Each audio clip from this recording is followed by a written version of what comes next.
हम कथा सुनाते राम सकल गुण धाम की, हम कथा सुनाते राम सकल गुण धाम की। ये रामायण है पुण्य कथा श्री राम की, ये रामायण है पुण्य कथा श्री राम की। जम्बूद्वीपे भरत खंडे आर्यावर्ते भारत वर्षे, एक नगरी है विख्यात अयोध्या नाम की। यह जन्म भूमि है परम पूज्य श्री राम की, यह जन्म भूमि है परम पूज्य श्री राम की। यह रामायण है पुण्य कथा श्री राम की, यह रामायण है पुण्य कथा श्री राम की। श्रीमद् वाल्मीकि रामायण भारत का स्वर्णिम महाकाव्य। श्री सीतारामचंद्राभ्या नमः। श्रीमद् वाल्मीकि रामायण युद्धकांड 14वां सर्ग। विभीषण का राम को अजेय बताकर उनके पास सीता को लौटा देने की सम्मति देना। राक्षसराज रावण के इन वचनों और कुंभकर्ण की गर्जनाओं को सुनकर विभीषण ने रावण से ये सार्थक और हितकारी वचन कहे। राजन, सीता नामधारी विशालकाय महान सर्प को किसने आपके गले में बांध दिया है? उसके हृदय का भाग ही उस सर्प का शरीर है, चिंता ही विष है, सुंदर मुस्कान ही तीखी दाढ़ है, और प्रत्येक हाथ की 5-5 अंगुलियां ही इस सर्प के 5 सिर हैं। जब तक पर्वत शिखर के समान ऊंचे वानर, जिनके दांत और नख ही आयुध हैं, लंका पर चढ़ाई नहीं करते, तभी तक आप दशरथ नंदन श्रीराम के हाथ में मिथिलेश कुमारी सीता को सौंप दीजिए। जब तक श्री रामचंद्र जी के चलाए हुए वायु के समान वेगशाली तथा वज्रतुल्य बाण राक्षस शिरोमणियों के सिर नहीं काट रहे हैं, तभी तक आप दशरथ नंदन श्रीराम की सेवा में सीता जी को समर्पित कर दीजिए। राजन, ये कुंभकर्ण, इंद्रजित महापार्श्व, महोदर, निकुंभ, कुंभ और अतिकाय कोई भी सम्रांगण में श्री रघुनाथ जी के सामने नहीं ठहर सकते हैं। यदि सूर्य या वायु आपकी रक्षा करें, इंद्र या यम आपको गोद में छिपा लें, अथवा आप आकाश या पाताल में घुस जाए तो भी श्रीराम के हाथ से जीवित नहीं बच सकेंगे। विभीषण की यह बात सुनकर प्रहस्त ने कहा, हम देवताओं अथवा दानवों से कभी नहीं डरते। भय क्या वस्तु है, यह हम जानते ही नहीं है। हमें युद्ध में यक्षों, गंधर्वों, बड़े बड़े नागों, पक्षियों और सर्पों से भी भय नहीं होता है, फिर सम्रांगण में राजकुमार राम से हमें कभी भी कैसे भय होगा? विभीषण राजा रावण के सच्चे हितैषी थे। उनकी बुद्धि का धर्म, अर्थ और काम में अच्छा प्रवेश था। उन्होंने प्रहस्त के अहितकर वचन सुनकर यह महान अर्थ से युक्त बात कही। प्रहस्त, महाराज रावण, महोदर, तुम और कुंभकर्ण श्रीराम के प्रति जो कुछ कह रहे हो, वह सब तुम्हारे किए नहीं हो सकता। ठीक उसी तरह जैसे पापात्मा पुरुष की स्वर्ग में पहुंच नहीं हो सकती है। प्रहस्त, श्रीराम अर्धविशारद हैं, समस्त कार्यों के साधन में कुशल हैं। जैसे बिना जहाज या नौका कोरी महासागर को पार नहीं कर सकता, उसी प्रकार मुझसे, तुमसे अथवा समस्त राक्षसों से भी श्रीराम का वध होना कैसे संभव है? श्रीराम धर्म को ही प्रधान वस्तु मानते हैं। उनका प्रादुर्भाव इक्ष्वाकुकुल में हुआ है। वे सभी कार्यों के संपादन में समर्थ और महारथी वीर हैं। उन्होंने विराट, कबंध और वाली जैसे वीरों को बात की बात में यमलोक भेज दिया था। ऐसे प्रसिद्ध पराक्रमी राजा श्रीराम से सामना पड़ने पर तो देवता भी अपनी हेकड़ी भूल जाएंगे, फिर हमारी तुम्हारी तो बात ही क्या है?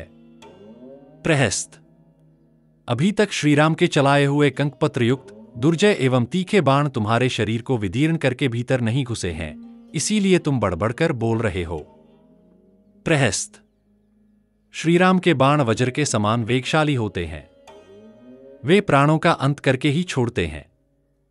श्री रघुनाथ जी के धनुष से छूटे हुए वे तीखे बाण तुम्हारे शरीर को फोड़कर अंदर नहीं घुसे हैं, इसीलिए तुम इतनी शेखी बघारते हो। रावण, महाबली त्रिशिरा, कुंभकर्ण कुमार निकुंभ और इंद्रविजय मेघनाद भी सम्रांगण में इंद्रतुल्य तेजस्वी दशरथ नंदन श्रीराम का वेग सहन करने में समर्थ नहीं है।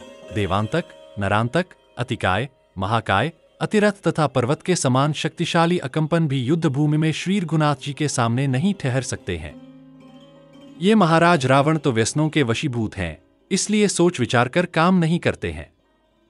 इसके सिवा ये स्वभाव से ही कठोर हैं तथा राक्षसों के सत्यानाश के लिए तुम जैसे शत्रुतुल्य मित्र की सेवा में उपस्थित रहते हैं।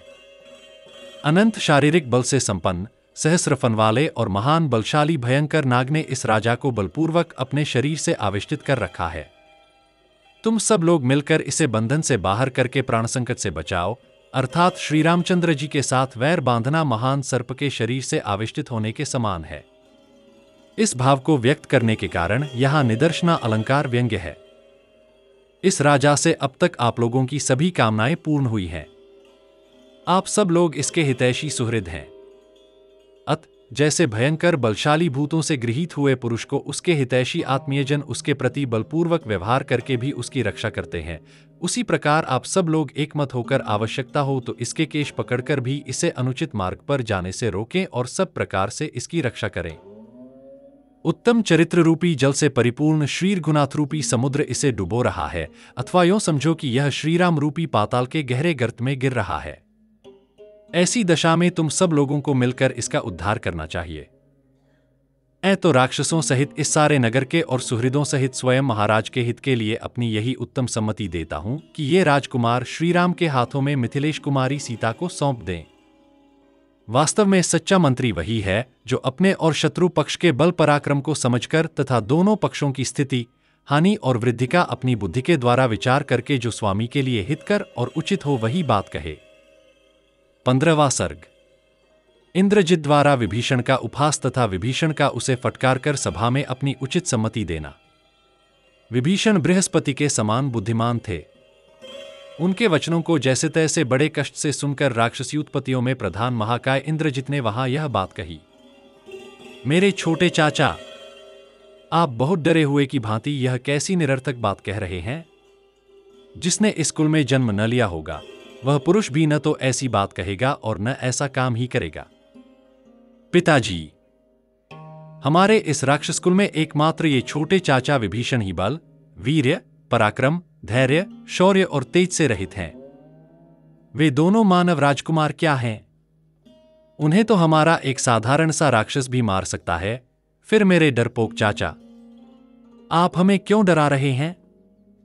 मैंने तीनों लोकों के स्वामी देवराज इंद्र को भी स्वर्ग से हटाकर इस भूतल पर ला बिठाया था।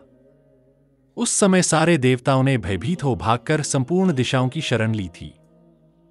मैंने हठपूर्वक ऐरावत हाथी के दोनों दांत उखाड़कर उसे स्वर्ग से पृथ्वी पर गिरा दिया था। उस समय वह जोर जोर से चिगधाड़ रहा था। अपने इस पराक्रम द्वारा मैंने संपूर्ण देवताओं को आत में डाल दिया था। जो देवताओं के भी दर्प का दलन कर सकता है, बड़े बड़े दैत्यों को भी शोकमग्न कर देने वाला है तथा जो उत्तम बल पराक्रम से संपन्न है, वही मुझ जैसा वीर मनुष्य जाति के दो साधारण राजकुमारों का सामना कैसे नहीं कर सकता है। इंद्रतुल्य तेजस्वी महापराक्रमी दुर्जय वीर इंद्रजित की यह बात सुनकर शस्त्रधारियों में श्रेष्ठ विभीषण ने ये महान अर्थ से युक्त वचन कहे। तात, अभी तुम बालक हो, तुम्हारी बुद्धि कच्ची है, तुम्हारे मन में कर्तव्य और अकर्तव्य का यथार्थन निश्चय नहीं हुआ है, इसीलिए तुम भी अपने ही विनाश के लिए बहुत सी निरर्थक बातें बक गए हो। इंद्रजित, तुम रावण के पुत्र कहलाकर भी ऊपर से ही उसके मित्र हो, भीतर से तो तुम पिता के शत्रु ही जान पड़ते हो।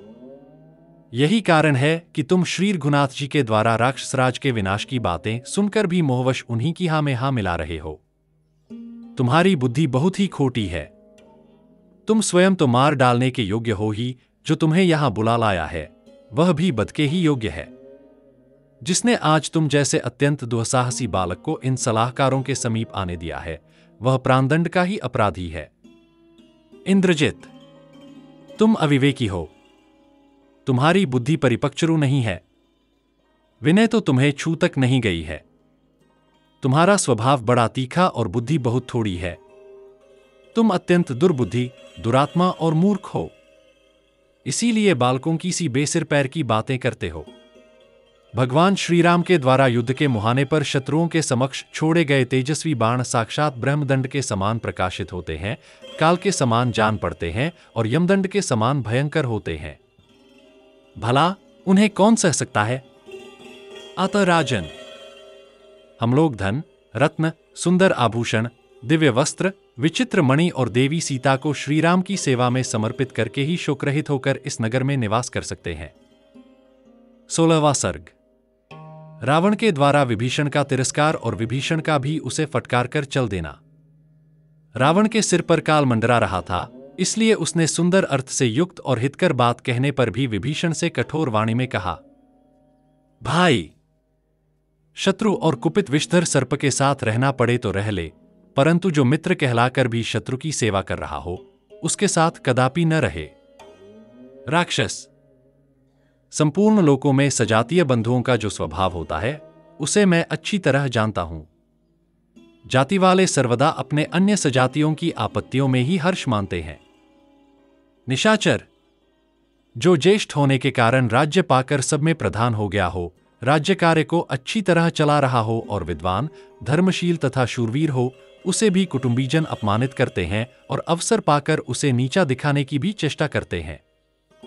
जाति वाले सदा एक दूसरे पर संकट आने पर हर्ष का अनुभव करते हैं।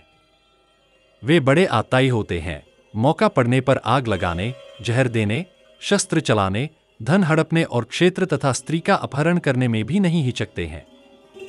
अपना मनोभाव छिपाए रहते हैं, अतएव क्रूर और भयंकर होते हैं। पूर्व काल की बात है, पद्मवन में हाथियों ने अपने हृदय के उद्गार प्रकट किए थे, जो अब भी श्लोकों के रूप में गाए और सुने जाते हैं।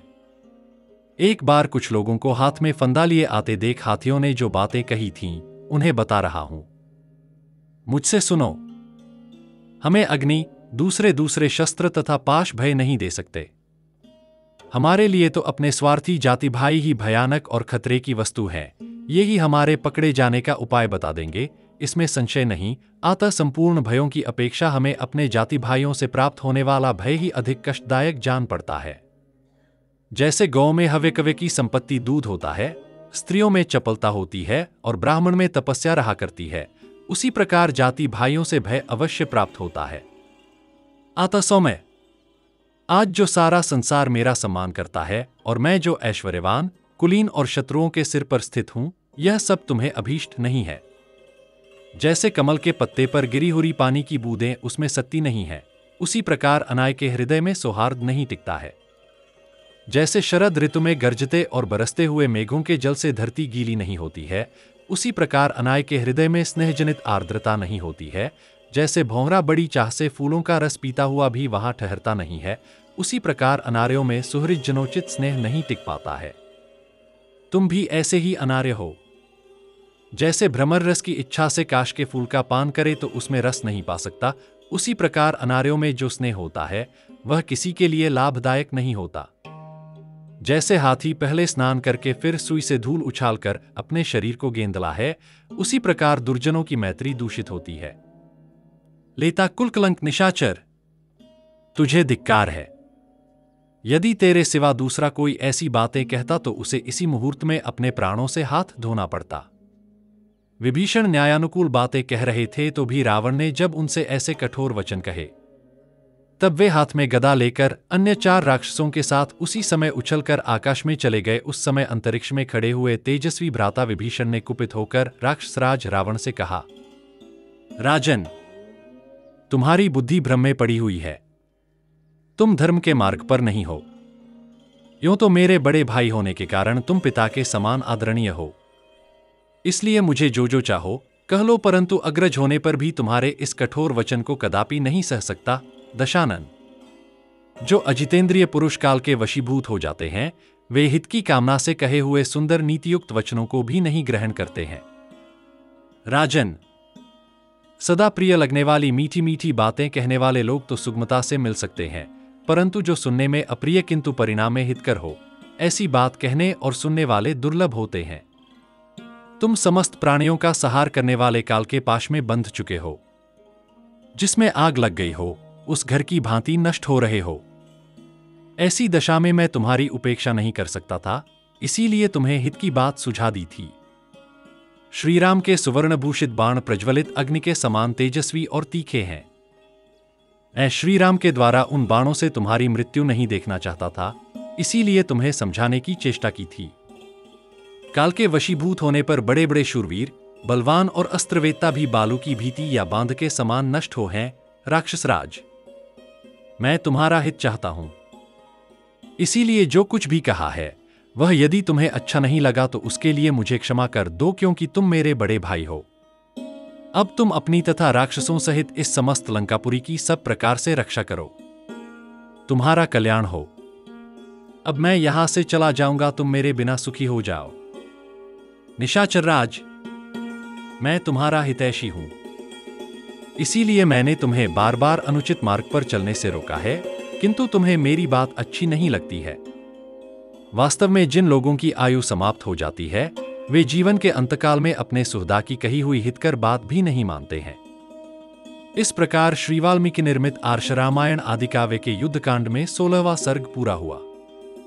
हम कथा सुनाते राम सकल गुण धाम की, हम कथा सुनाते राम सकल गुण धाम की। ये रामायण है पुण्य कथा श्री राम की, ये रामायण है पुण्य कथा श्री राम की। जम्बूदीपे भरत खंडे आर्यावर्ते भारत वर्षे एक नगरी है विख्यात अयोध्या नाम की। यह जन्म भूमि है परम पूज्य श्री राम की, यह जन्म भूमि है परम पूज्य श्री राम की। यह रामायण है पुण्य कथा श्री राम की, यह रामायण है पुण्य कथा श्री राम की।